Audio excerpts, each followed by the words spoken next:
Ayos your boy.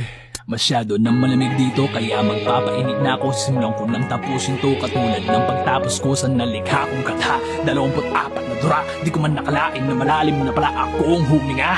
Diretso ang sipat, iniiwan ang lahat maliban sa pamilya na minamahal ko ng tapat. Pagkat apelido ko ay dinistulang aso na sikat. Pangalan mo aking namay, pinangako kong iaangat. Kakapabagabag pag ginaamag, di bumabag pag nakalatag lang sa papag. Pati ambag sa pangarap ay di mailapag na kung kailangan may mapatunayan sa kamo. Sinabi na bukas na lamang maraming pangarap ang mapapasang pag inisip mo may time pa naman. Nagkakapagtaka na ko ba't ang dami na una. Madalas kasi tayong sumakay sa kawayan pag inaanod na. Gumawa ka ng iyong balsa at maglayag pa sa lubong sa baha. Kulayan mo ang iyong pahina bago ka magpahinga. Alam niyo namang si Superman walang inakasahang bayad. Kaya ang suportang hanapin mo yung pangsasalo mo ng bayag no. Magbibigay lakas sa natatangin para mas wag na wag ka nga atras pag ang polo mo'y bukas. Di nyo kalain yun si Superman na pala yun. Panghusga ang inuna kasi sa lahat ng pagkakataon.